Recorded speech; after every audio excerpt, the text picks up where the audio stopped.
বাগেরহাটের ফকিরহাটে বিদ্যুতের খুঁটিতে পড়ছিল যুবক। 2 ঘন্টা পর লাশ উদ্ধার। আসলে একটি হৃদয় বিদারক ঘটনা। সংশ্লিষ্ট কর্তৃপক্ষের উদাসীনতায় ঝরে গেল একটি তাজা প্রাণ এবং হৃদয় বিদারক একটি দৃশ্য।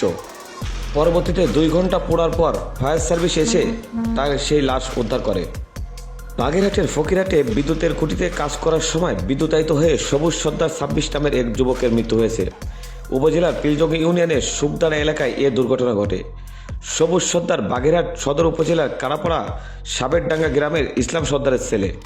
পুলিশ ও স্থানীয়রা জানান, শনিবার 15 নভেম্বর দুপুর 12টার দিকে সবুজ ফকিরহাট উপজেলার সুখদানা এলাকায় বাগেরহাট সদর পল্লী বিদ্যুতের আওতাধীন বিদ্যুতের খুঁটির কাজ করছিলেন। এমন সময় হঠাৎ তারের সংস্পর্শে বিদ্যুতায়িত হয়ে তিনি সঞ্চালন লাইনের তারে ঝুলতে থাকেন এবং আগুনে ফুলকি চারিদিকে ছড়িয়ে পড়ে।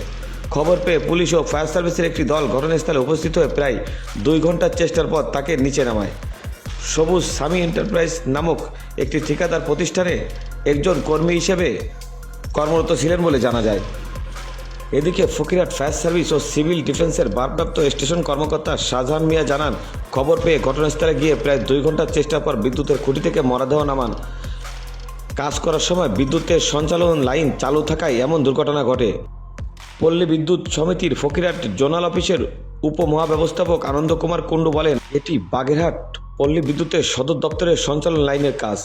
বিষয়টি তাদেরকে অবগত করা হয়েছে।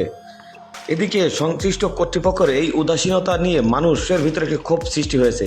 তাদের একটি কথা যে কিভাবেই এই কাজ চলাকালীন অবস্থায় এই তারে বিদ্যুতায়িত হলো। এই বিষয়ের সঙ্গে এই মৃত্যুর সঙ্গে আসলে যারা জড়িত তাদেরকে চিহ্নিত করে দ্রুতই আইনের আওতায় আনার জোর দাবি জানিয়েছেন সংশ্লিষ্ট সকলেই। শেখ শিহাবুদ্দিন রুবেল, বাগেরহাট।